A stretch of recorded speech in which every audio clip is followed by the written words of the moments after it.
Welcome back for another video. Meron lang akong isi-share sa inyo regarding Mabilis Cash. And na-share ko sa inyo yan kung paano ako nag-apply dyan. And nakita nyo rin kung magkano yung approval amount ko dyan. By the way, kung hindi nyo pa napanood yung video ko regarding Mabilis Cash, you can visit my playlist naman. Nandyan lang po siya. For your information, meron po akong approved amount dyan na 18,000 pesos sa first application ko dito sa Mabilis Cash. So medyo malaki talaga siya ha. 18,000 yung first loan ko dito. It was not sponsored by the way. It's just based only my experience lang po na isinishare ko po sa inyo. So sinabi ko sa inyo doon na mag-update ako regarding withdrawal process dito sa Mabilis Cash and nagtry akong mag-withdraw dito. So as I visited the app po, so makikita niya nga po dito meron akong nakabungad na 18,000 pesos po yung loan offer nila sa akin. Nakita ko po na meron siyang discount interest dito. So meron palang pag ganito si Mabilis Cash, nagdi-discount pala yung interest niya kasi si Mabilis Cash po, nagre-range yung interest niya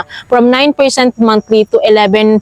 So, ganun po yung ranges ni Mabilis Cash. And for you to have an idea, ilang loan term siya. So, meron siyang tinatawag na per term po dito ang bayaran. So, per term po, per one term po is 15 days. Ibig pong sabihin, kapag ikaw ay may 2 terms to pay dito, ibig sabihin 1 month to pay yon kasi per one term is 15 days. So, si Mabilis Cash po, nag-o-offer siya ng hanggang 4 terms, which means hanggang 2 months to pay po yung bayaran niya dito. So, siguro in the long run, expand siguro siya to a longer payment term. So, kapag first time mo siguro ganito lang yung ino-offer nila na loan terms, ganito lang siya ka-exe up to 2 months lang. But anyways, okay na rin kung nangangailangan ka or emergency. Pwedeng-pwede na rin talaga ito.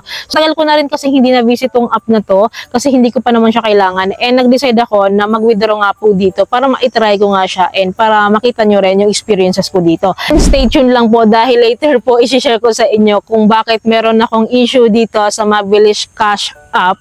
Mamaya po i-reveal ko yan sa inyo. Kaya tapusin niyo po itong video na to para makita nyo rin yung process ko dito sa Mabilis Cash, yung process ng withdrawal natin dito kung magiging successful ba to. Anyways, pipili lang tayo dito kung ilang terms to pay natin babayaran and drag lang natin yung amount na gusto nating i-loan dito up to 18,000 pesos naman ito. For me, gusto ko lang siyang i-loan ng mga 5,000 lang siguro kasi para makita ko nga kung talagang legit ba talaga yung loan offer nila sa akin. Kasi sabi nyo nga, hindi siya real na yan talaga yung makukuha mo kapag nag-withdraw. Kasi withdrawal daw makikita kung legit ba talaga na yan daw yung offer talaga sa'yo. Anyways, 5,000 lang yung itatry ko. Kasi mostly sa inyo, ang offer nyo lang is 300 pesos or 500 ba yun? Sometimes 1,000 pesos. Pero bihira sa first loan. Pero sa akin, na-offeran ako ng 18,000 after 18,000 sa first application. Anyways, pipili tayo dito ng terms. Pipili tayo dito ng payment terms. And makikita nyo dito, meron siyang discount sa interest. Meron siyang coupon. So maganda din pala si Mabilis Cash na meron siyang pa-coupon. And kung gusto natin i-view yung interest dito, is transparent naman po siya. So nandito rin yung mga interest niya. Nakalagay po dito, meron siyang interest rate na 3.27 per term per 15 days. 1 month to pay yun, yung interest niya is abot ng 6%. And okay na rin ha, okay na rin siya. Okay na rin siya compare sa standard interest niya talaga na umabot ng 9% to 11%. So nag-discount sila ngayon. May pa-discount si Mabilis Cash. Ayan po yung breakdown niya. So, at least pa kahit paano transparent sila sa mga interest at fees nila bago tayo mag-apply or mag-withdraw. So, ito yung mga gusto ko na app talaga. Makikita ko agad yung breakdown kung gusto ko siyang ituloy or not. So, may mga loan app kasi, diba, na direct agad sa GCash mo, wala kang choice. Late na nila i-inform yung approval amount mo, yung interest mo, kung ilang days to pay. So, may mga ganun. So, anyways, dito, mas maganda yung ganitong app kasi na makikita mo na agad magkano yung i-apply mo na loan or yung approve mo na amount. So, anyways, sa 5,000 pesos po na pinili ko dito as my loan amount to withdraw. Ayan, nakita na rin natin yung breakdown kanina ng mga fees. Click natin ngayon yung withdraw. Dito, yung withdraw button dito for the next step. And let's see what will happen. So, nakita na rin naman natin yung breakdown. So, next step na po tayo. So, dito po, mag-a-add tayo ng e-wallet or bank card or bank accounts dito kung saan po natin i-disburse yung niloan natin dito sa Mabilis Cash.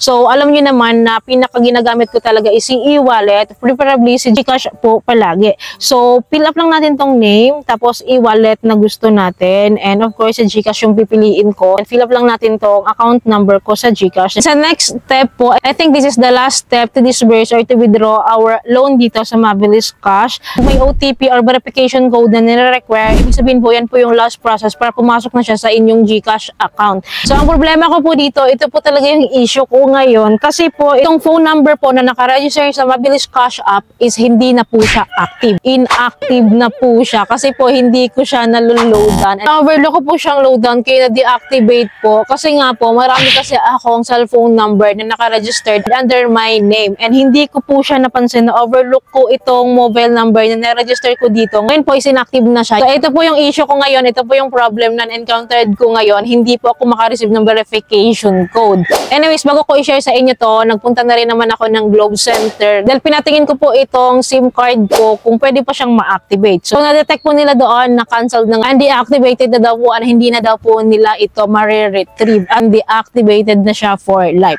So problematic ako doon kasi nga po naka-register siya dito sa Mabilis Cash Loan app. Hindi po ako makakapag-withdraw dito because of the verification code. Then nag-reach out din ako sa customer service ni Mabilis Cash app to change the mobile number pero hindi sila responsive. Ang ginawa ko po, nagpunta ko ng settings, I tried to change the mobile number and nakita ko nga po doon na kapag inactive na siya, makipag-unayan nga daw po sa customer service ni Mabilis Cash app. Ginawa ko po yun and mga hinihingi na info like mobile number, then ID ko daw, then ID number ko daw, then photo ko daw, then new number. So sinend ko po yun lahat and hindi naman siya nagre-respond. Naka 24 hours na po akong inform sa kanila pero wala po silang respond. Palagay po doon sa respond nila parang auto-reply na hindi daw nag-change mobile number yung system nila ngayon as of now. Kaya ngayon po, hindi ko talaga siya ma-disperse kahit gustuhin ko man i-share sa inyo. Hindi ko siya magagawa kasi nga inactivated na po yung aking mobile number na naka-register sa Mabilis Cash app. Nag-iisip po ako ngayon ng paraan paano ko siya ma-activate, paano ko magagamit yung loan offer ko dito. Kasi ang kailangan ko lang mapalitan yung mobile number dito kasi nga inactive na po. So, naisip ko baka kailangan kong mag-reapply ulit or I can delete na lang the account or I can delete this account na lang kasi meron naman sa settings na I can delete this account naman kasi wala pong record na nakapag-loan ako dito. Malinis po yung record ko dito kaya I can delete this app. So, nanghihinayang lang po ako kasi diba 18,000 sa first try mo na mag-apply dito sa Mabilis Cash.